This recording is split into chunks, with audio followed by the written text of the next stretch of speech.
pimpin doa dulu ya. Baik Bu, marilah kawan-kawan kita berdoa menurut agama dan kepercayaan kita masing-masing. Berdoa mulai.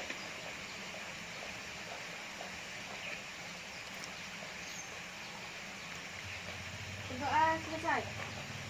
Apa ada yang nggak masuk hari ini? Tidak Bu, hadir semua. Ibu absen dulu ya. Ya Bu.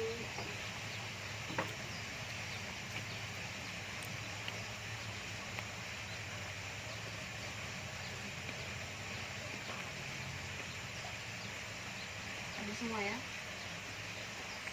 Baiklah, hari ini kita akan mempelajari tentang pengukuran, materi tentang pengukuran. Di dalam pengukuran itu ada ketepatan, ketelitian, dan penggunaan alat ukur. Jadi di sini sebelum Ibu memulai materi kita, Ibu akan mempertanyakan dulu. Di sini ada yang pernah menggunakan alat ukur? Pernah. Apa? Penggaris. Penggaris juga termasuk di dalam alat-alat pengukuran. Namun tidak hanya penggaris, ada juga jangka sorong, mikrometer stroke, dan lain sebagainya.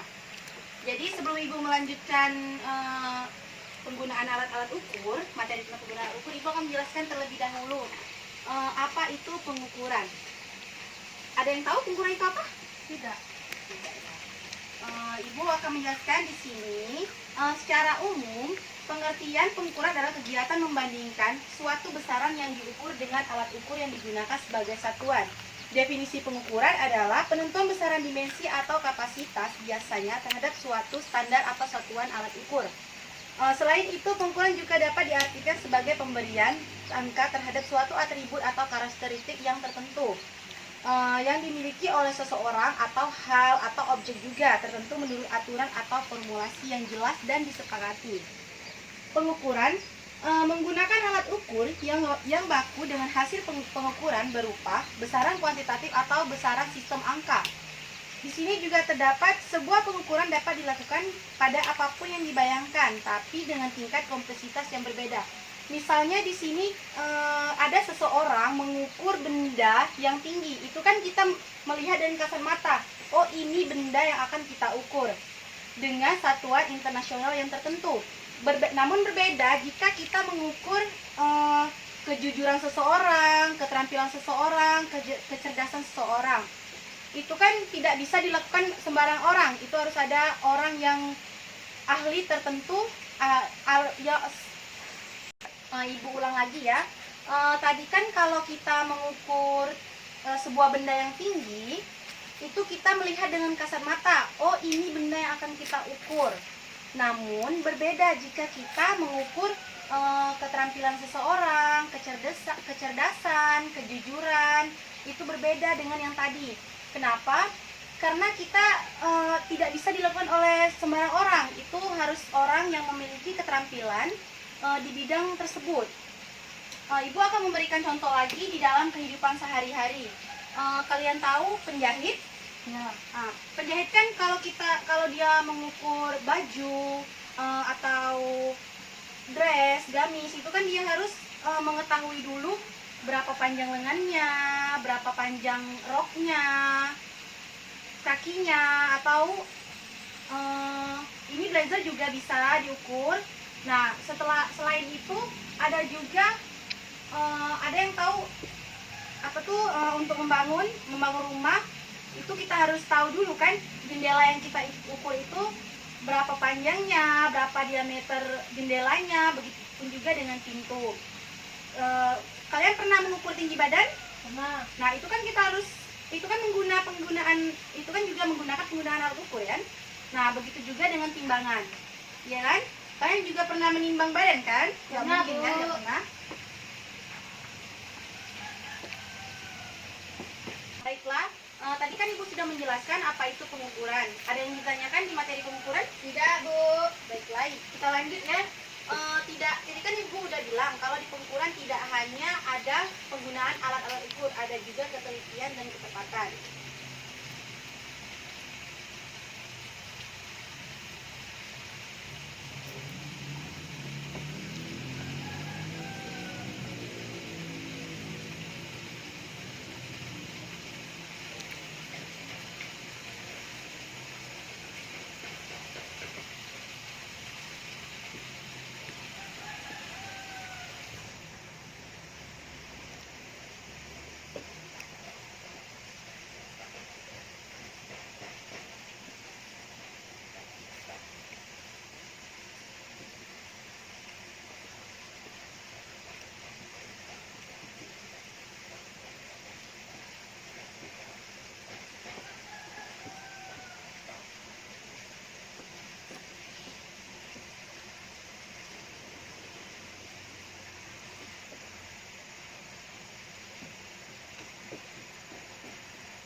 Penelitian di sini atau akurasi.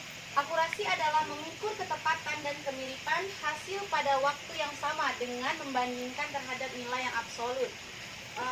Oleh karena itu, semakin mendekati ukurannya, semakin tinggi level akurasi. Ibu lanjut, di sini kan sudah Ibu jelaskan penelitian atau akurasi tadi. Semakin tinggi level akurasi, hal itu tergantung secara utama pada data yang kita kumpulkan. Data yang kita kumpulkan di sini, data yang setelah kita melakukan penelitian tadi di dalam pengukuran yang telah kita lakukan. Misalnya seperti itu tadi. Di sini juga ada istilah akurasi. Kita memasukkan derajat pemenuhan terhadap pengukuran standar, yaitu mana menjangkau pengukuran aktual mendekati ukuran standar yang tepat sasarannya.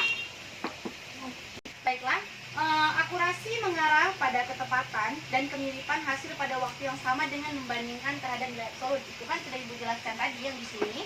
Di sini juga terdapat ukuran kedekatan hasil pengukuran dengan nilai sebenarnya atau nilai target atau nilai yang mendekati. Di sini juga akurasi dinyatakan dalam persen atau persen recovery dari nilai yang diukur terhadap nilai yang sebenarnya atau nilai target. Jika proses pengukuran menghasilkan hasil nilai rata-rata yang mempunyai selisih dari nilai sebenarnya atau nilai target, proses tersebut dikatakan bias. Bias di sini adalah sistematis baik yang melekat dalam metode analisis atau disebabkan oleh artefak sistem pengukuran. Selanjutnya, ini kan ketelitian dan akurasi. Di sini Ibu akan melanjutkan yaitu ketepatan. Ada yang ingin ditanyakan di dalam ketelitian? Nah, kita lanjut ke ketepatan atau presisi ya.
Baiklah, kita lanjut. Ketepatan atau presisi di sini yaitu kesamaan atau kedekatan suatu hasil pengukuran dengan angka atau data yang sebenarnya. Presisi di sini juga menggambarkan keseragaman dan pengulangan pada pengukuran. Presisi merupakan derajat keunggulan pada performa dari suatu operasi atau teknik yang digunakan untuk mendapatkan hasil yang lebih baik lagi. Presisi mengukur tingkat yang mana hasilnya mendekati satu sama lain, yaitu ketika pengukuran berkerumunan bersama-sama.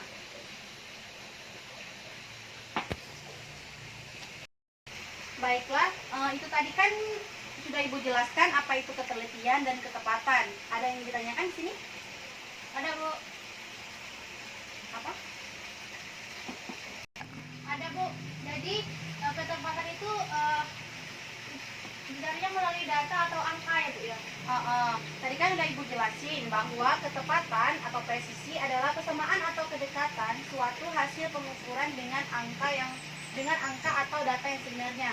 Jadi untuk melakukan ketepatan atau melakukan pengukuran biar mendapatkan ketepatan atau presisi tadi, kita menggunakan angka biar mendapatkan data yang sebenarnya.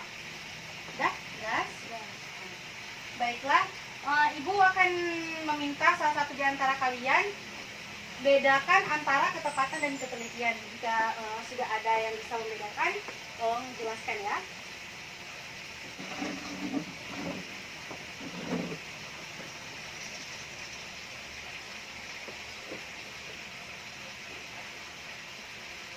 Saya Bu, Ya. ketepatan adalah kesamaan atau kedekatan suatu hasil pengukuran angka atau data yang sebenarnya. Kalau ketelitian adalah kesesuaian di antara beberapa data pengukuran yang sama yang dilakukan secara berulang. Terus tinggi rendahnya ketelitian hasil suatu pengukuran dapat dilihat dari harga deviasi hasil pengukuran. Iya benar. Itu tadi kan ketepatan dan perbedaan antara ketepatan dan ketelitian. Sudah tadi kan sudah dijelaskan. Kita lanjut di sini udah Ibu jelaskan bahwa di awal tadi tidak hanya ketepatan dan ketelitian di dalam penggunaan alat ukur, ada juga cara-cara penggunaan alat ukur. Di sini Ibu udah bawa dua jangka sorong dan mikrometer sekrup.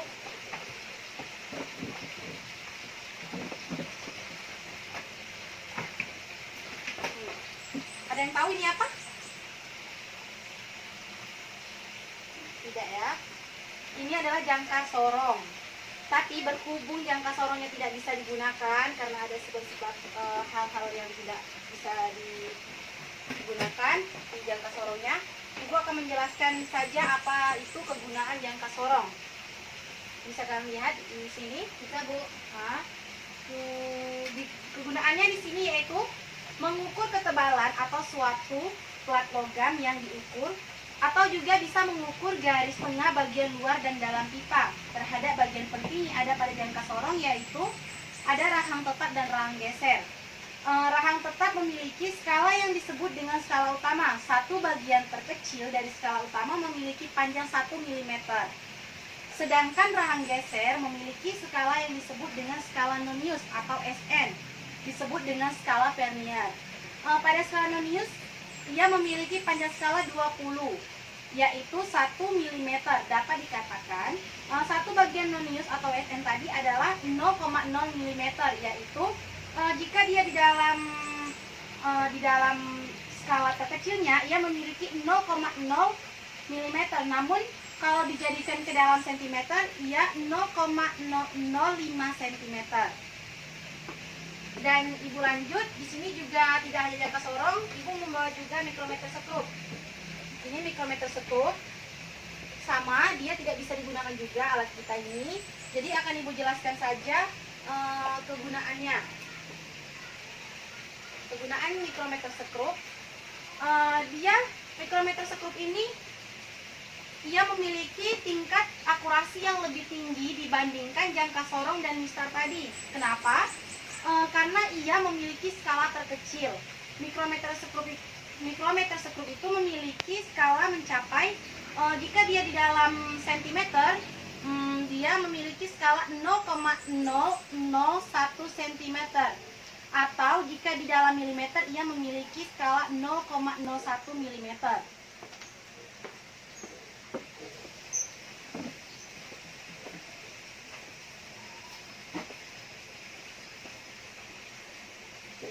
Baiklah, Ibu akan lanjut ke contoh soal. Ibu akan memberi contoh soal ya. Nah, bisa kalian lihat di halaman 23, buka bukunya ya. Ya Bu. Nah, di situ kan ada contoh soal nomor 1.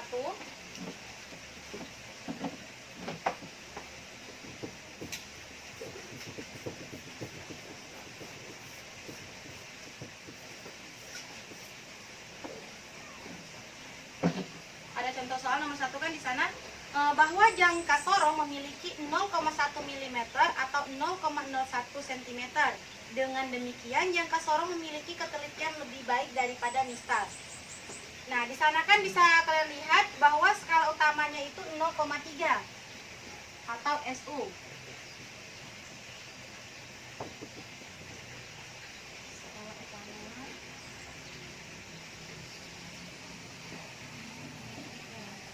Sedangkan di sana skala non-Mewes-nya 3.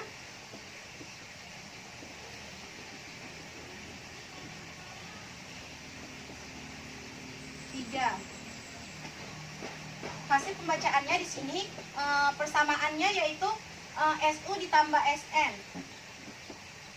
SU ditambah SN atau skala utama ditambah dengan skala minus. Skala utamanya kan di sini 0,3. Kita tulis di sini 0,3. Sedangkan SN-nya itu untuk menjadikan ke dalam sentimeter dia harus dikalikan 0,01. 0,01 hasilnya 0,03 cm. Berarti di sini kita tulis 0,03 dan hasilnya 0,33 cm.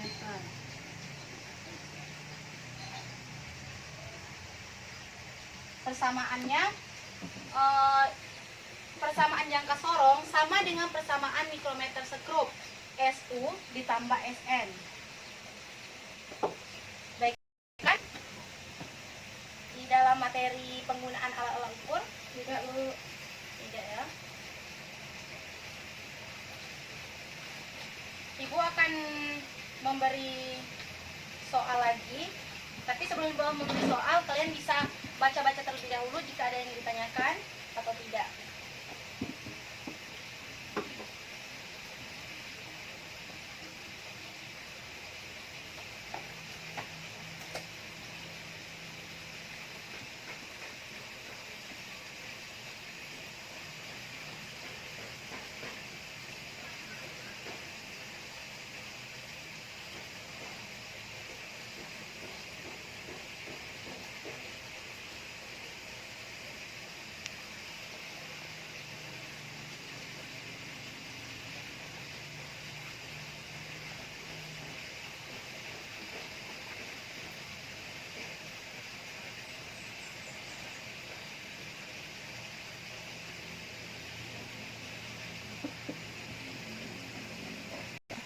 Baiklah, jika tidak ada yang ingin ditanyakan, Ibu minta kalian kerjakan soal nomor 2.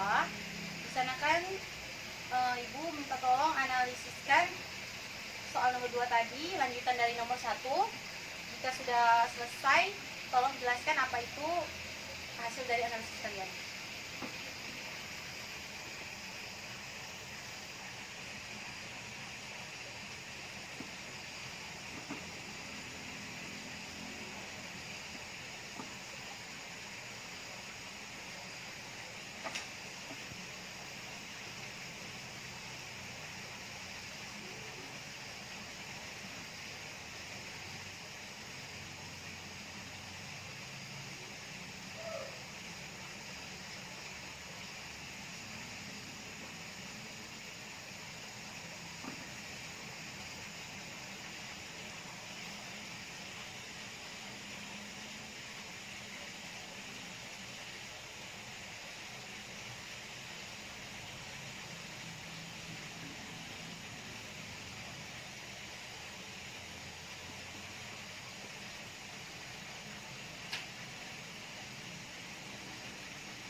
Ibu, saya akan menjawab, Bu. Ya. Jadi gini, Bu. Nah, keempat alat ukur itu merupakan alat ukur yang umum digunakan untuk mengukur panjang. Kemudian pengukuran panjang merupakan proses perbandingan besaran yang diukur dengan besaran sejenis yang ditetapkan sebagai satuan. Nah, di sini itu kan ada alat ukurnya tadi, mistar, jangka sorong, dan mikrometer. Nah, di sini mistar yaitu dengan ketelitian 0,1 cm, kemudian jangka sorong 0,01 cm ketelitiannya, kemudian mikrometer 0,001 cm ketelitiannya. Kemudian berdasarkan data tersebut dapat dilihat bahwa alat ukur yang memiliki ketelitian paling teliti adalah mikrometer sekrup dengan ketelitian sebesar 0,01 cm. Benar. Jadi kan sudah dijelaskan bahwa di dalam tiga tadi di antara mistar, jangka soro, mikrometer sekrup itu, bahwa yang memiliki tingkat ketelitian atau tingkat akurasi yang lebih tinggi itu adalah mikrometer sekrup. Kenapa? Karena ia memiliki tingkat skala 0,001 cm. Ya kan? Ya. Baiklah, Ibu minta kalian menyimpulkan materi yang telah Ibu sampaikan hari ini. Jika ada yang bisa menyimpulkannya, jelaskan. Saya Bu, di sini tadi kan ada pengukuran. Jadi secara umum pengertian pengukuran adalah kegiatan membandingkan suatu besaran yang diukur dengan alat ukur yang digunakan sebagai satuan. Kemudian ada akurasi. Akurasi adalah mengukur ketepatan dan kemiripan hasil pada waktu yang sama dengan membandingkan terhadap nilai absolut. Nah, yang selanjutnya ada ketepatan. Nah, ketepatan adalah kesamaan atau kedekatan suatu hasil pengukuran dengan angka atau data yang sebenarnya. Itu tadi kan kesimpulannya. Ibu ulangi lagi, Ibu jelaskan lagi bahwa pengukuran itu secara umumnya adalah kegiatan membandingkan suatu besaran yang diukur dengan alat ukur yang telah digunakan dan disepakati sebagai satuannya.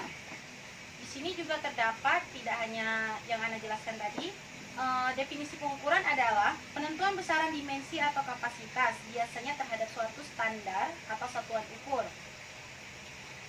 Tadi selanjutnya ketelitian atau akurasi. Benar, tadi akurasi adalah mengukur ketepatan dan kemiripan hasil pada waktu yang sama dengan membandingkan terhadap nilai absolut. Namun tidak hanya itu, dia juga bisa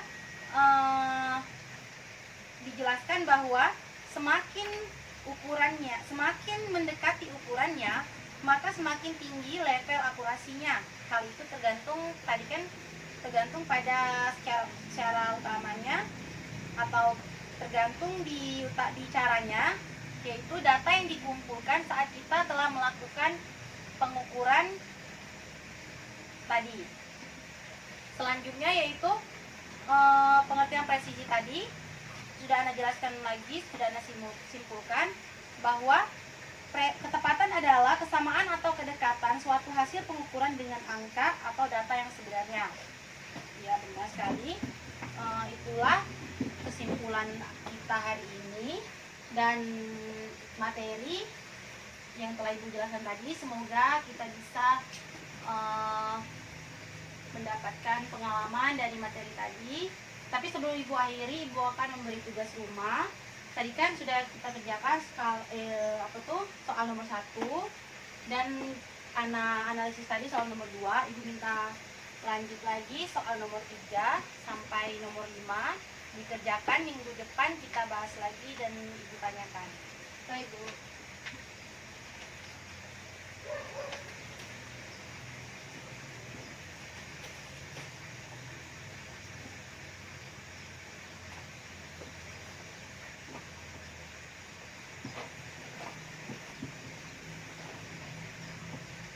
Baiklah, Ibu akhiri. Wabillahi taufiq wal hidayah. Wassalamualaikum warahmatullahi wabarakatuh.